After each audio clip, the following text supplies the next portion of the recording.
द्वितीय वर्ष भूगोल के विद्यार्थियों के लिए अब अगली कक्षा में हम मानव भूगोल के अंतर्गत पढ़ने जा रहे हैं जनसंख्या वृद्धि में। एक कारक हमने जान लिया था जिसमें वृद्धि को प्रभावित करने वाली चीज़ों के बारे में हमने चर्चा की है। दूसरा कारक महत्वपूर्ण है, विद्यार्थियों से नोट करें, मृत्यु दर को प्रभावित करने वाले कारक कौन से हैं। तो जन्म दर की तरह से ही मृत्यु दर को भी जनांकीय, सामाजिक, आर्थिक कारकों के साथ बहुत सारी आपदाएं भी प्रभावित करती हैं। जनांकीय कारकों में आयु, यौन संरचना, ये तो महत्वपूर्ण है। पुरुषों की तुलना में स्त्रियों की जन्म के समय जीवन प्रत्याशा अधिक होती है। कुछ कम विकसित देशों में देखें तो गर्भधारण की आयु की महिलाओं में इसी आयु के पुरुषों की तुलना में उच्च मृत्यु दर है। और सामाजिक कारक देखें तो शिशु भ्रूण हत्या, भारत जैसे देश में जहां दहेज की कुप्रथा है, कन्याओं को आवश्यकता नहीं माना जाता बल्कि बोझ माना जाता है, ये भी महत्वपूर्ण है। आवास, पोषण, स्वच्छता, ये भी मृत्यु दर को प्रभावित करती है। जन्म दर प्रत्यक्ष अप्रत्यक्ष रूप से आय, पर्याप्त भोजन की उपलब्धता, ये आर्थिक कारकों से भी प्रभावित होती है। इसके अलावा युद्ध, महामारी, अकाल, भूकंप, ये ऐसी प्राकृतिक आपदाएं जिससे भी बड़ी संख्या में लोगों की मृत्यु हो जाती है। तीसरा है जनसंख्या का स्थानांतरण। जनसंख्या की गतिशीलता भी जनसंख्या वृद्धि पर प्रभाव डालेगी। जिन क्षेत्रों में जनसंख्या का उत्प्रवास या बहिर्प्रवास होता है वहाँ पर जनसंख्या वृद्धि दर के ऊपर ऋणात्मक प्रभाव पड़ता है, जबकि जहाँ पर आप्रवास होता है वहाँ जनसंख्या वृद्धि दर धनात्मक हो जाती है। सन 1880 से लेके 1920 के बीच यूरोप के विभिन्न देशों से लगभग 4 करोड़ व्यक्ति अमेरिका में, कनाडा में जाके बस गए, जिस कारण वहाँ की जनसंख्या वृद्धि दर तेज हो गई।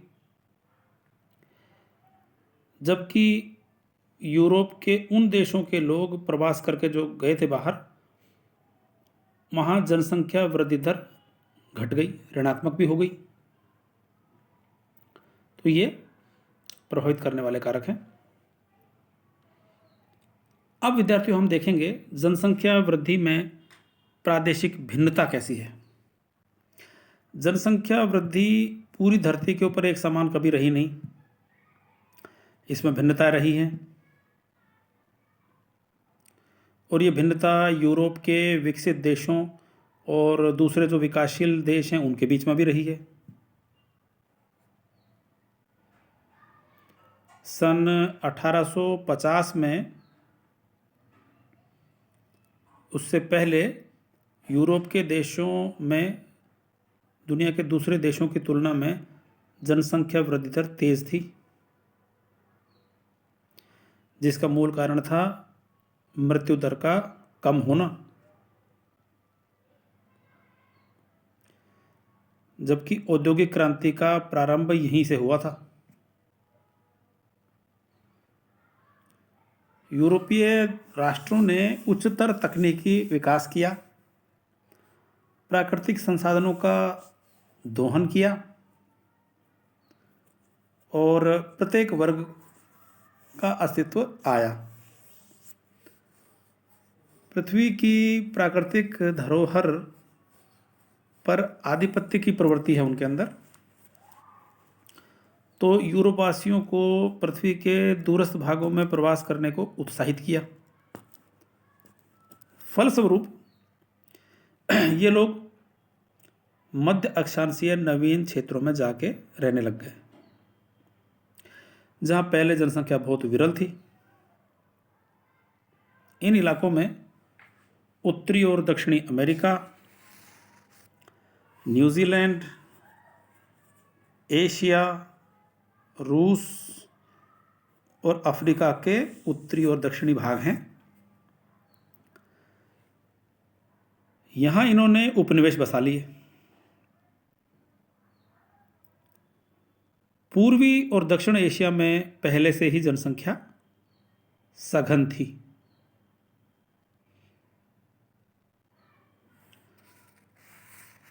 श्वेत लोगों के लिए वातावरण अनुकूल नहीं रहा।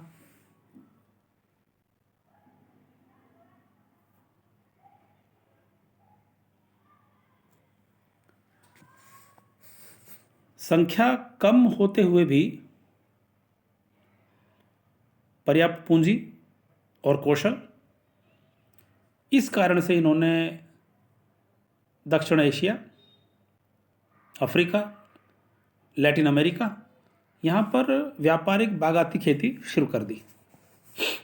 खनिजों का दोहन भी किया और इसका ज़्यादातर फायदा यूरोप को चला जाता था। यूरोप के लोगों ने चिकित्सा विज्ञान और परिवहन व्यवस्था में विकास किया, मृत्यु दर को कम कर लिया। इससे जनसंख्या में वृद्धि हो गई।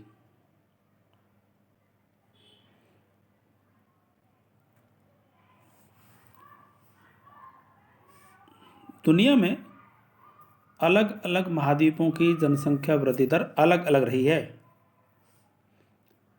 क्योंकि प्रत्येक महाद्वीप में जनांकीय, सामाजिक, आर्थिक और राजनीतिक कारकों की प्रकृति में भिन्नता रही है,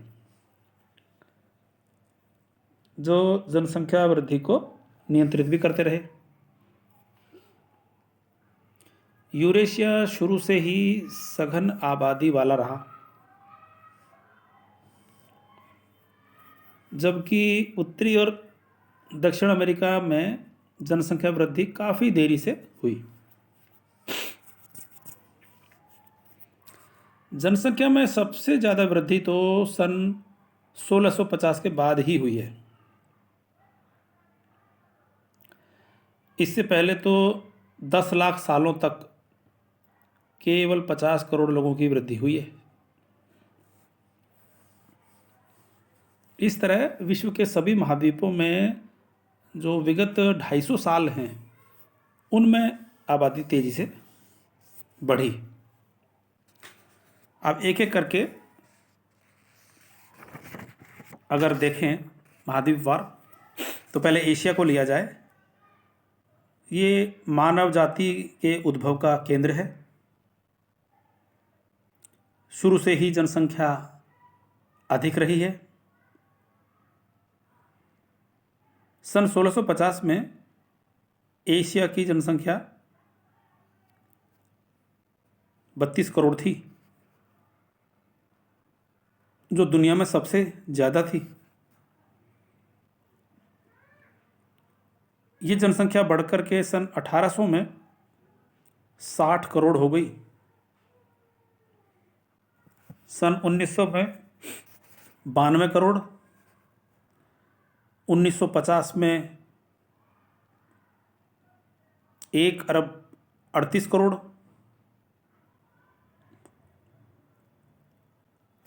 और 1950 से 2001 के बीच में एशिया में आबादी तेज़ी से बढ़ी। 2001 में 3 अरब 72 करोड़। बहुत ज़्यादा आबादी यहाँ पर बढ़ी है समय के साथ साथ, क्योंकि यहाँ सबसे ज़्यादा जनसंख्या वाले 2 राष्ट्र चीन और भारत हैं। इसके अलावा इंडोनेशिया, पाकिस्तान जैसे अधिक आबादी वाले देश भी यहीं पर मौजूद हैं। जापान के अलावा एशिया में सारे देश लगभग विकासशील ही हैं। मृत्यु दर की तुलना में यहाँ जन्म दर बहुत ज़्यादा है। अब यूरोप में देखते हैं तो यूरोप भी एशिया की तरह सघन आबादी वाला देश था। 1750 में आबादी 14.5 करोड़ थी, 1850 में 27.5 करोड़, 1950 में लगभग 40 करोड़, 2001 में 58 करोड़, 2011 में 74 करोड़ हो गई। औद्योगिक क्रांति यहीं पर हुई। ये लगभग 18वीं शताब्दी के मध्य में यानी 1763 के आसपास में हुई। स्वास्थ्य और चिकित्सा की सुविधाएं बढ़ी, औद्योगिकरण हुआ, कृषि का आधुनिकीकरण हुआ, रोजगार के अवसर बढ़े, जनसंख्या में वृद्धि हुई। बाद में यूरोप के देशों ने उच्च जीवन स्तर बनाए रखने की सोच विकसित की और 1900 से 1950 के बीच में जनसंख्या घटी। 1950 से 2011 के बीच में ऋणात्मक वृद्धि दर आई और 20वीं सदी में जो यूरोपीय जनसमूह है ये लोग प्रवास करके दूसरे महाद्वीपों में भी चले गए। जैसे बहुत बड़ी तादाद में लोग ऑस्ट्रेलिया न्यूजीलैंड में गए, तो दूसरी तरफ उत्तरी अमेरिका के बड़े बड़े देशों में कनाडा और अमेरिका, और इसी प्रकार से कुछ लोग दक्षिण अमेरिका के देशों में भी चले गए। तो यहाँ की जो वृद्धि दर है वो ऋणात्मक रही है। ये उनके विकसित होने की भी पहचान है। अभी हाल में अगर हम देखें तो एस्टोनिया में जनसंख्या वृद्धि दर है -0.4, यूक्रेन में है -0.4, रूस और जर्मनी में है -0.2, हंगरी में है -0.4, लातविया में है -0.6। यानी यहाँ जनसंख्या बढ़ने की बजाय घट रही है और जनसंख्या का घटना एक बड़ी राष्ट्रीय समस्या माना जा रहा है। अब आते हैं अफ्रीका महाद्वीप पर। अफ्रीका में बसाव तो प्राचीन काल से रहा है, लेकिन यहाँ सघन मानव आवास के लिए अनुकूलता नहीं मिली। मुख्य जो जमाव रहा है वो मिस्र और भूमध्य सागर के तटों पर ही है। 1650 में अफ्रीका की कुल आबादी मात्र 10 करोड़ थी। 1800 में देखें तो 9 करोड़ हो गई, क्योंकि यहाँ महामारियाँ, प्राकृतिक आपदाएं, प्रतिकूल जलवायु, चिकित्सा सुविधाएं ना के बराबर, मृत्यु दर बहुत उच्च रही है, 50 प्रति हजार रही है। 1900 से लेके ये विगत 250 सालों में केवल 3 करोड़ आबादी ही बढ़ी। 20वीं सदी में आबादी बढ़ने लगी क्योंकि खेतीबाड़ी का उत्पादन बढ़ा और यूरोप और एशिया के लोग भी अफ्रीका आए। तो आबादी 1950 में 12.2 करोड़, 1990 में 64.4 करोड़, 2001 में 82 करोड़ आबादी हो गई।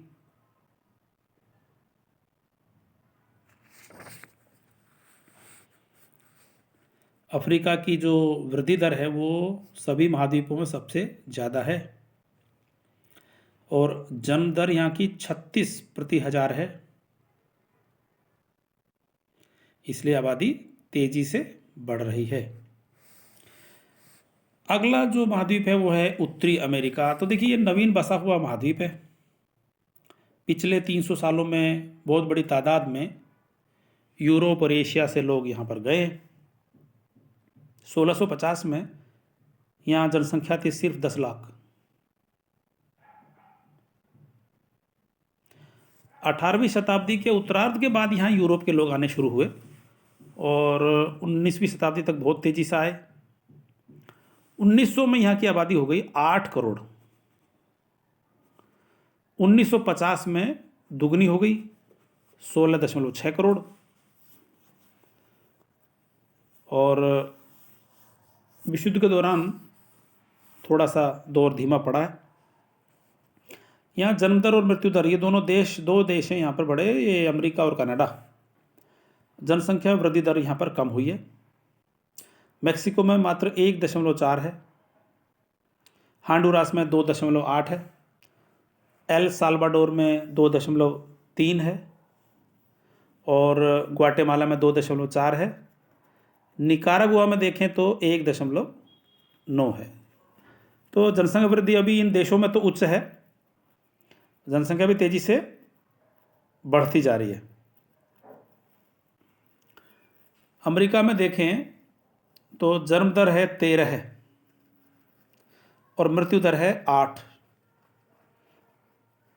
तो प्राकृतिक वृद्धि दर यहाँ के 0.5 काफ़ी कम है। लेकिन मैक्सिको जो कि एक विकासशील देश, पिछड़ा हुआ देश है, यहाँ की वृद्धि दर है 1.4। ग्वाटेमाला जैसे गरीब देश में 2.4 है। इसके बाद आते हैं अगले महाद्वीप में दक्षिण अमेरिका। दक्षिण अमेरिका में भी काफ़ी वृद्धि हुई है। 1650 से लेके 1990 तक यहाँ आबादी में 25 गुना तक वृद्धि हो गई। सन 1900 में दक्षिण अमेरिका की आबादी थी 6.3 करोड़, जो 1950 में हो गई 16.6 करोड़ और 2001 में देखें तो ये 35 करोड़ हो चुकी है। और वर्तमान में जनसंख्या वृद्धि उच्च जन्म दर का परिणाम है। मोटे तौर पर देखें, ब्राज़ील एक बहुत बड़ा देश है दक्षिण अमेरिका का, यहाँ वृद्धि दर 0.9 है। कोलंबिया में 1.2 है, अर्जेंटीना में 1.1, पेरू में 1.5 और वेनेजुएला में 1.6। तो ये काफ़ी ज़्यादा वृद्धि दर यहाँ पर है। यहाँ ब्राज़ील में सबसे ज़्यादा आबादी पाई जाती है, यहाँ 19.67 करोड़ की आबादी है। ये पूरे महाद्वीप की लगभग आधी आबादी ब्राज़ील में ही रहती है। दूसरा जो बड़ा राष्ट्र है वो तो कोलंबिया है, यहाँ पर करीब 5 करोड़ लोग रहते हैं। और सबसे ज़्यादा वृद्धि दर वाला देश है पैराग्वे, 2.7 है यहाँ की वृद्धि दर। ब्राज़ील और अर्जेंटीना ने तो अपने वृद्धि को अब नियंत्रण में कर लिया है। बाकी देश भी धीरे धीरे इस ओर आ रहे हैं। अगला महाद्वीप है ओशनिया। ओशनिया में उत्तरी अमेरिका की तरह सबसे ज़्यादा वृद्धि तो आधुनिक काल में ही हुई, क्योंकि ओशनिया में आप जानते हैं कि ऑस्ट्रेलिया आता है, न्यूजीलैंड आता है, Papua New Guinea, Micronesia, Fiji, French Polynesia, Guam, Kiribati, Marshall द्वीप, Nauru, New Caledonia, Palau, Tonga, Tuvalu, Vanuatu, पश्चिम समोआ, ये सारे द्वीप हैं।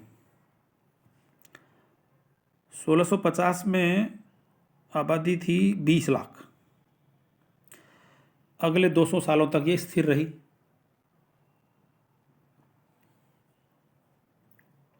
ये 1900 में जाके 60 लाख हो गई। 20वीं सदी में यूरोप, अमेरिका और एशिया से प्रवासियों के आगमन से जनसंख्या में वृद्धि हुई।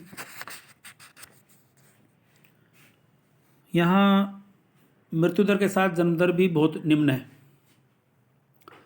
तो प्राकृतिक जो वृद्धि दर है वो भी कम है।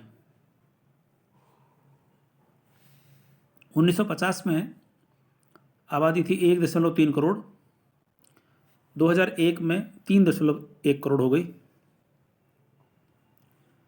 यहाँ भी उत्तरी अमेरिका जैसी कंडीशन है। ऑस्ट्रेलिया और न्यूजीलैंड में प्राकृतिक वृद्धि दर 0.6 और 0.8 यानी कम है, और शेष द्वीपों में देखें तो वो थोड़ी ज़्यादा है, क्योंकि जैसे पापुआ न्यू गिनी में देखें तो 2.6 बहुत ज़्यादा है ये, और फिजी में भी 1.4 है, ये भी काफ़ी ज़्यादा है। इस प्रकार से तुलनात्मक अध्ययन करें तो महाद्वीपों में सबसे ज़्यादा वृद्धि दर जो विकासशील और अर्धविकसित या पिछड़े देश कह सकते हैं इनको, वहाँ पर है। विकसित देशों में तो जनसंख्या वृद्धि या तो सामान्य है या ऋणात्मक। इसमें America, Canada, great Britain, France, Germany, Netherlands, Denmark, Italy, Belgium, Poland, Australia, New Zealand, Japan, इनमें जनसंख्या जो वृद्धि है वो सामान्य है, और प्रति व्यक्ति आय और वहाँ का जीवन स्तर काफ़ी ऊंचा है। इसके उलट देखें तो एशिया में, अफ्रीका में, लैटिन अमेरिका में ये विकासशील और पिछड़े देश हैं, तो यहाँ जनाधिक्य बना हुआ है। सामाजिक आर्थिक दृष्टि से भी पिछड़ापन देखा जा सकता है।